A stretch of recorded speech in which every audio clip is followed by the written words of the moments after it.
Hello friends, for today's video we're going to be going through some updates as well as doing a reading wrap-up. And I'm actually going to kick things off with the updates, so if you're more so interested in the wrap-up portion, I'll have a timestamp so that you can skip ahead, or if you come back to this video at a certain point and you want to know exactly where the wrap-up starts, you'll have that timestamp available. Also, any of the books that I do discuss today will be linked in the description bar in case you'd like to check them out. But kicking things off with the updates. The first of the updates is somewhat relevant to the wrap-up portion of things, and also wrap-up portions to come, or just wrap-up videos to come.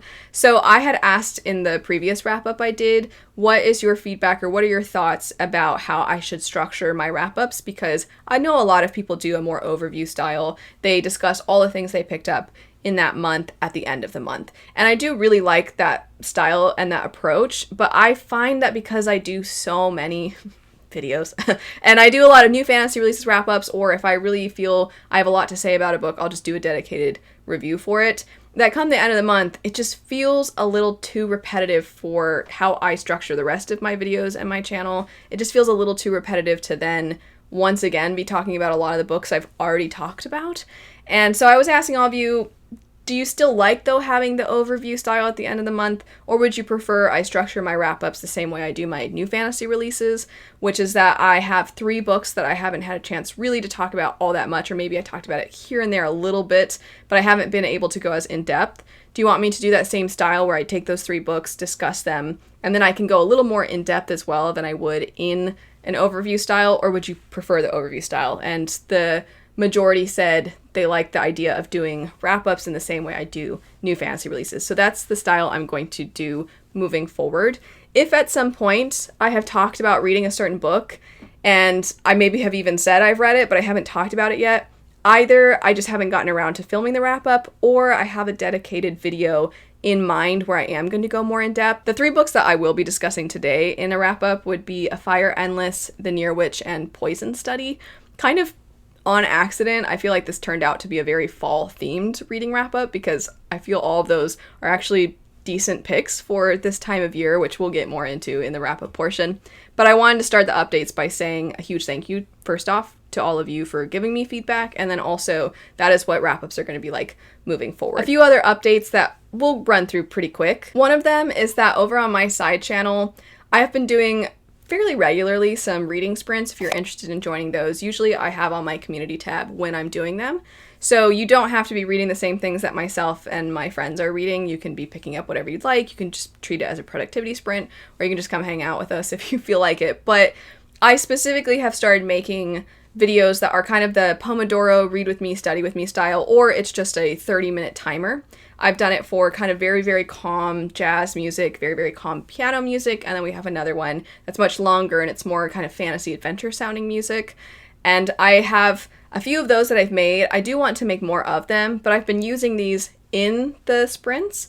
But also, of course, they're available if you are somebody who likes to have music in the background, or you like the structured study with me where it's 50 minutes and then a 10-minute break.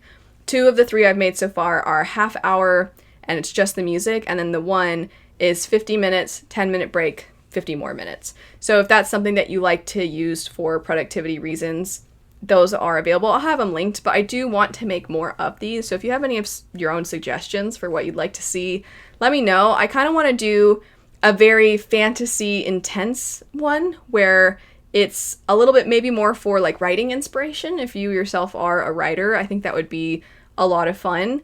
But I'm happy to do more of the piano music. I think that one has been the best for just background music while reading sort of situation.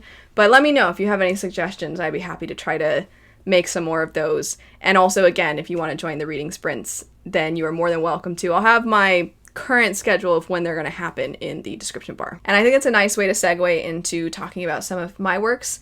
I, if you don't know, have written 2 books in an epic fantasy series. The first one is Peace and Turmoil, that came out in 2019, and the second one came out earlier this year in digital form. The second book is called Remnants of Dawn, and the audiobook actually has come out.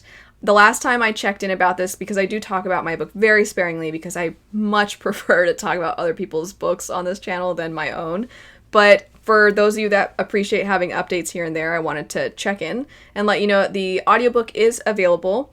Currently, it's only available on Audible, but not because it's an Audible exclusive. There's just additional things you have to do to make it available in other places. So at the moment, both book 1 and book 2 are available on Audible, but I am hoping to make it available elsewhere as well. If I can, I'd love to make it available on Libro FM, and maybe even try to do things where it can be available on library apps as well. I'll keep you updated on those things periodically, but it is currently available on Audible. And I do want to note and compliment the narrator. Nathaniel is incredible. A dream. It sounds cheesy to say, but I feel like I lucked out so much with this narrator. There are a lot of parts of the self-publishing process that are a process and that take a lot of time and a lot of money and a lot of patience, and you strike gold with certain people that you work with, and then in other areas it's not always the easiest. And with Nathaniel, it couldn't go better. He is the best. And when you have experiences both good and bad, it really highlights the good. And he,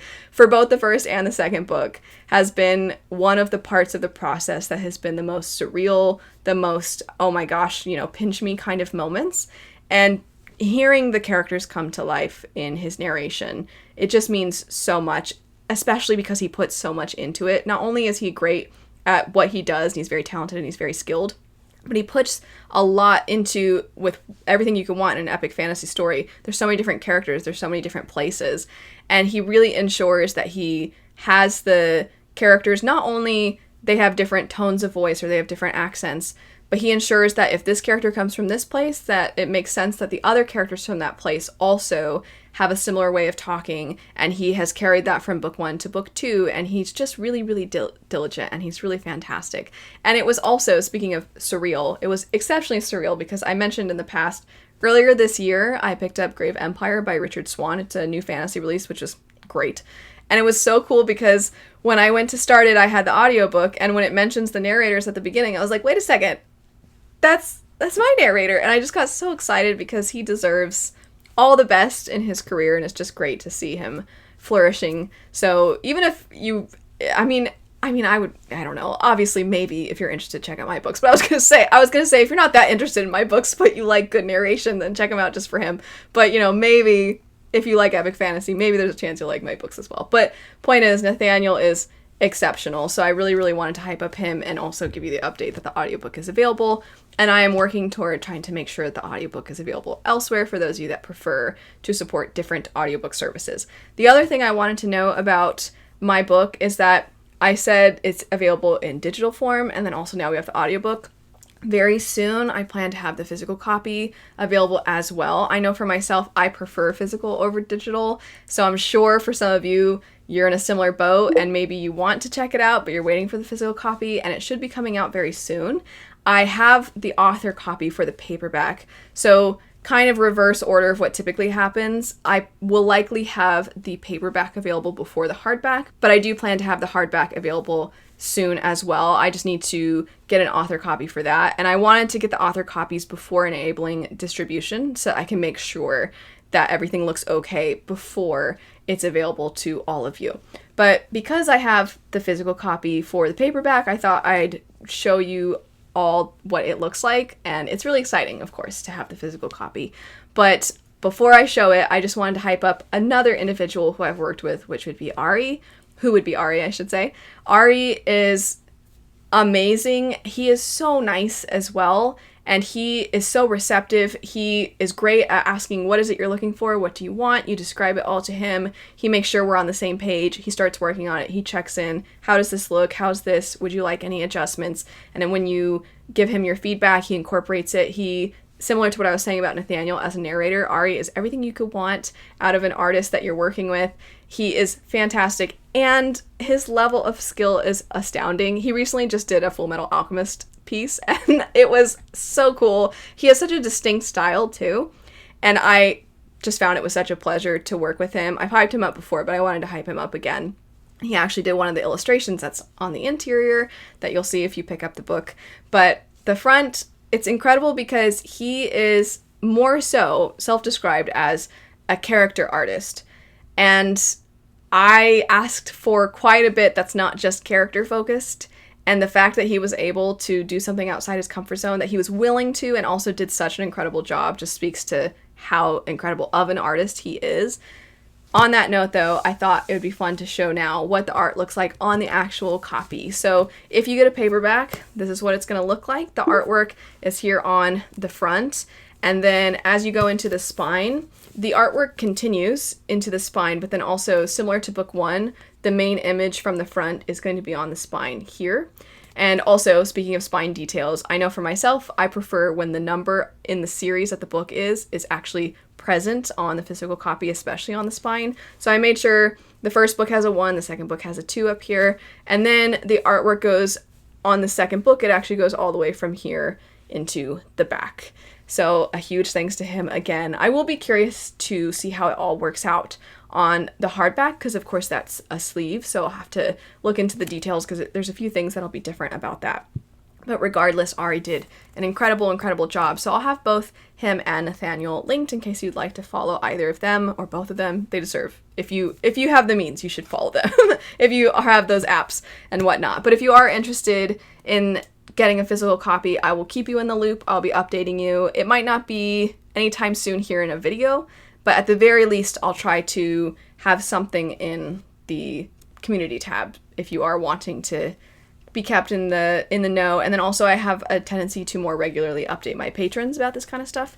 So if you'd like to join on Patreon, I do give more updates over there. But very excited. The audiobook is out. The ebook is out very soon. The paperback's out. Oh, and I wanted to show, because I mentioned a few times that it's a thick book. It's really long, and I thought I'd show just for reference. So one of the books I'm going to be talking about in the wrap-up is A Fire Endless. Granted, A Fire Endless, this copy is taller than this paperback, so of course, if I had a taller edition, which I'm a little bummed I didn't, but I wanted it to match the size of the first one.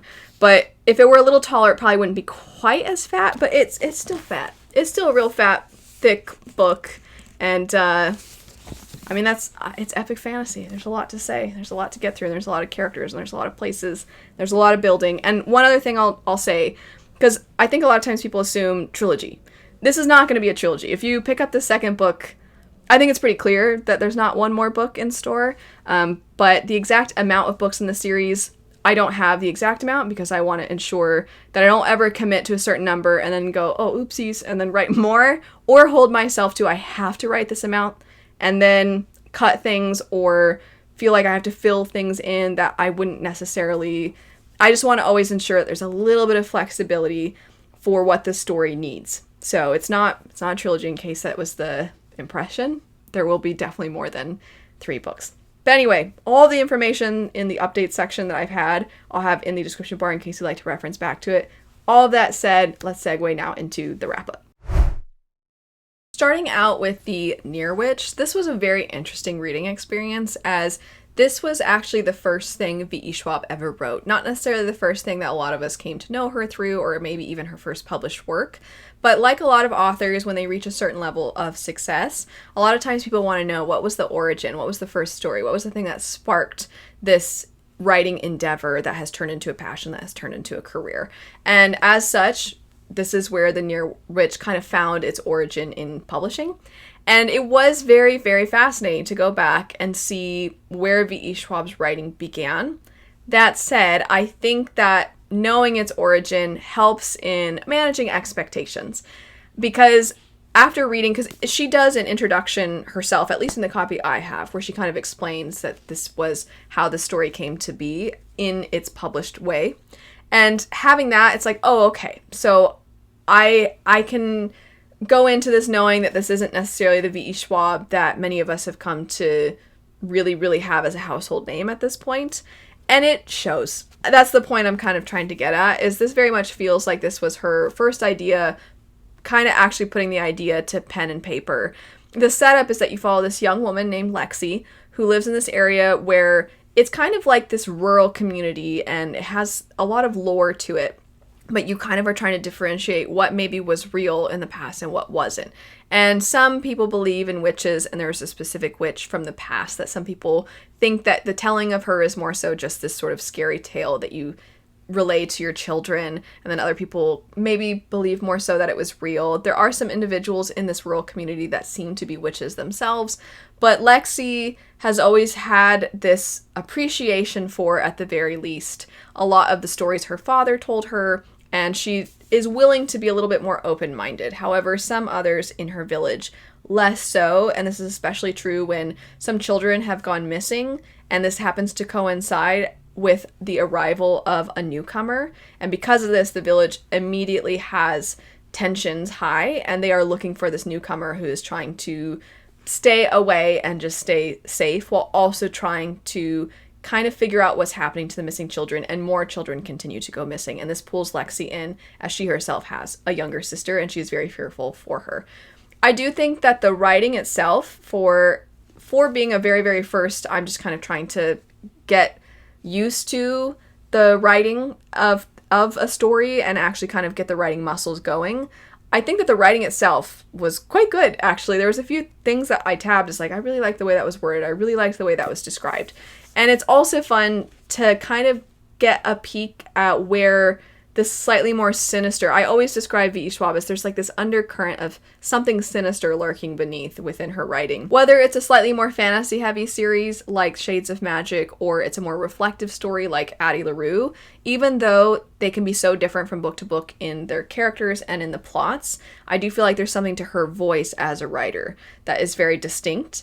And there's a sense of wickedness in it. And I think that was true of this. So that was really, really cool to see that, oh, it's kind of always been there. And I think another example that some of you probably can pull from here is reading Elantris. And if you read Mistborn first, or you read Way of Kings first, and then you read Elantris, you're like, oh, Sanderson, he still had all the creativity. And he very much was pulling from a lot of things that were familiar and kind of doing something a little more intense with the magic. Like, you can see all the beginnings, but also you see where maybe the certain pieces hadn't quite established themselves yet. So I feel like in the same sense that he had this creativity and he had this great mind for world building, V. Schwab definitely has a distinct authorial voice, and it was cool to see that present. However, I don't know if we had ironed out all the kinks when it came to pacing and storytelling, because even though I liked the atmosphere that she established with her writing, and even though I was invested in the story, the progression of the relationships between characters, some of the world building was definitely on the weaker side. And I have such an appreciation for V.E. Schwab and a lot of her works because I really do enjoy so many of them. But I think this was just okay. I think it was cool for all the ways that I just described.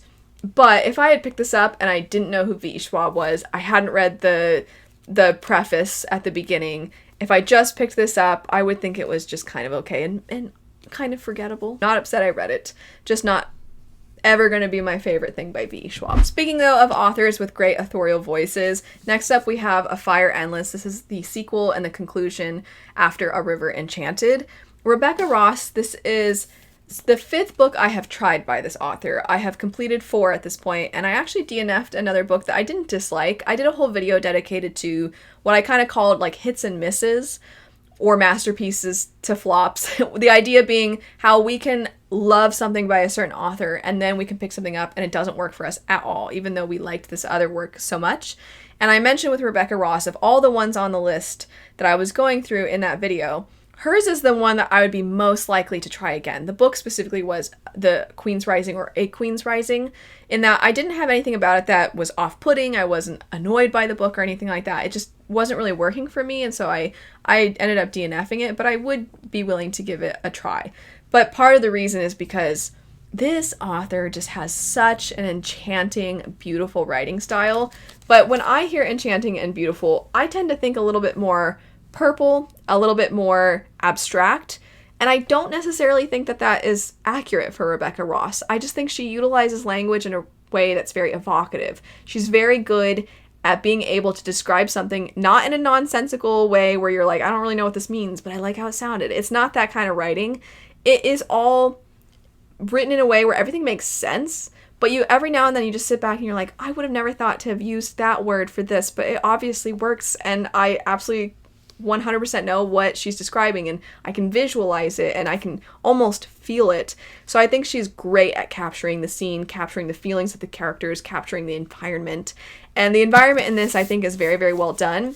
It's not necessarily this lush, magical, fantastical world that is so alien to our own. Rather, it feels very much like you are on this island and there are these cliffs and there's this ocean, and you have a lot of things that you would think are very familiar to certain places, but you feel transported to those places, and it very much plays a role in the characters' lives. The setup for the first book is that you have a young man who is a bard, and he kind of wants to stay away from where he grew up, and he just wants to stay on the mainland.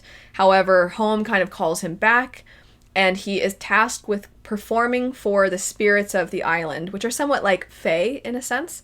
He's tasked with performing for the spirits of the island so that he can try, and the other people on this island who are somewhat in more authority-centered roles, they can try and figure out what's happened to some children who have gone missing. Sorry to have multiple books involving missing children. But in the first book, you have these people on this island that do not know what to do, and they think that maybe the spirits have some knowledge as to what's happened to the children who have gone missing. Besides just him, the other movable players, we have somebody who is essentially next in line to rule over the Isle, as well as somebody who is that person's cousin, and he is tasked with protecting a lot of people, as well as his wife. And so these are the main players. And it's going to sound odd, but it's just so refreshing to read a story where the characters are very flawed. They get irritated in ways that feel very realistic. They get in arguments. They also have aspects of their personalities that are nice and heroic. But at the end of the day, the part that's refreshing is they feel like real people while also being nice. I mean, they genuinely care about each other. And I do think something that has kind of been true for a lot of books as of late is we have characters that are very, very invested in their romantic relationships. Or every now and then you get a story where you have kind of like the buddy cop romance sort of feel, like something like Mistborn Era 2 with Wax and Wayne, or Lies of Locklemore as one to a lot of people point to that, the characters in that. But the characters in this, I feel like they have the capacity to care about a lot of other people all at once in the same way that the rest of us do. And it's not like these are exceptionally long books, but I feel like the plot moves and the reflective aspect of the characters is done in a way that is very efficient. The pacing is very good while still establishing the characters as you go. But when I say that they actually care about other people, you have, for example, the main character, the one who is tasked for performing for the spirits. He cares about his mother, but he has kind of a strained relationship with her because of things that you are shown as you progress through the story. There is another small child that he comes to know who he cares very, very much about, and their relationship is really sweet. And then there's a character that maybe there's some romantic aspects with, and how they respond to each other is nice to see. He also has a character that he's kind of friends with, but also there is this like, I'm almost envious of you, and we're very, very different people, but I also have a lot of respect for you. So they care about each other, and all the characters are like that. All the characters care about each other. They care about the well-being of other people on the island. They care about all sorts of different kinds of people in their life. And it's just really refreshing to see. And again, it's not like these are perfect characters that are boring because they have no flaws or because they all feel the same or anything like that. They all feel distinct. But regardless, as a result, it made me just really enjoy my reading of this duology. I think as far as fantasy duologies go, I think a lot of times some of us feel like, oh, it wasn't quite enough. I wish it had been a trilogy. Or we feel like, it probably could have been a standalone. But I actually came away from this duology being like, that's a great example of utilizing the duology format. I just think she writes in such a way that I really, really enjoy. Last for today, we have Poison Study. This is something that's been on my TBR for ages, and I'd always heard relatively good things about this. That's part of why I put it on my TBR. I thought it sounded interesting, and also a lot of people that I know have read it and enjoyed it, at least to some degree. But it was one of those books that the longer it sat on my TBR, the more I was wondering if this was going to feel a little bit dated, or maybe I'd get around to it and be like, oh, I think the genre kind of moved past this. But I actually found that the opposite happened. There was this feeling of a little bit of nostalgia for what fantasy was at the time this was written. If anything, I feel like there's this tiny, tiny little bit of, I wouldn't mind if fantasy was a little bit more like this at this point. So the setup for the story is that you have this young woman who she is finding that she, after being imprisoned, is about to face a death sentence, and the time has come. It is the day where she is going to be killed. And right before she is killed, she is given a choice. You can either be killed very quickly right now, or you can become the person who tests for poison, who tastes for poison for the leader of Ixia, is the name of the land, the commander. And she's like, I want to live, so even if it means I'm going to die pretty soon from poisoning anyway, because there's a lot of enemies after the commander, whatever, at least this is a chance for survival. But as you progress through the story, you're tackling a lot of what led the character to be imprisoned in the first place. You're looking at the flaws of this society. You are seeing also flaws in the person that's leading the society, the commander, who, while they have taken out a lot of the corruption that existed before, they are also very, very, very rigid, and they rule in a more militaristic type of way. So there's a lot of moral ambiguity across the board with these characters, especially when it comes to magic users and how they're being treated. And our character maybe has some secrets that involve magic as well. But she also can't try to escape her situation even if she wants to, as she is given a deadly dose of a poison, and each and every day she has to get the antidote. Otherwise, she will die a horrifically painful death. So she's kind of trapped in this environment, and it's much better than when she was imprisoned, and it's much better than death, but it's not exactly a life where she has the most amount of agency, but she's taking advantage of the agency she does have to try and not only somewhat help the commander, but also she's trying to figure out a little bit more to do with the past and magic, as you, the reader, are discovering a little bit more about her. So there's a lot about this story that I found moved really nicely. The pacing was really great. I was intrigued. I really wanted to know what happened to our character. And this book, I would actually say, if somebody were to pick it up now, if we had a more formal new adult age range, I actually think it could fit well in new adult, not because of the way that I think stereotypically a lot of people associate new adult with more explicit sexual content. So it's not necessarily that. I'm not referring to that. More so that some of the material that is covered is a little bit heavier and a little bit darker. So I think this would lean upper YA into maybe new adult age range territory. And I'm really excited, though, to keep going with the series, because I think a lot of the groundwork that was established in this first book makes me excited to keep going. I know that there are several different series within this series, and that's also exciting because I feel like that doesn't happen all that often. And when it does, and you liked the beginning, you're looking forward to just not only getting more of this world, but getting introduced to new characters and just feeling like every time you come back, you're coming home. I'm really looking forward to that. I can absolutely see for the people that picked this up around when it came out, and they've been saying for a long time, like, this was really good. I can see why a lot of people really, really liked it. And while there are a few things about it that feel, I guess you could say, the tiniest bit dated, I still really, really enjoyed my reading of this. Not necessarily an all-time favorite currently. And I wouldn't say there was anything about the writing that really spoke to me necessarily. However, I had a really good time with this, and I'm very much looking forward to diving deeper into the series. That's it for some updates and a wrap-up. If you're interested in any of the books, or if you're looking to reference back to anything I mentioned before, I'll have all of the information in the description bar down below. A big thank you to all of you, as I said earlier, for the feedback that you provided on the wrap-up format. I will continue to do this, as just in general, I really like talking about books with all of you. That's kind of the whole point of what I do. But thanks so much for watching. I hope you have a great rest of your day, and I'll see you later.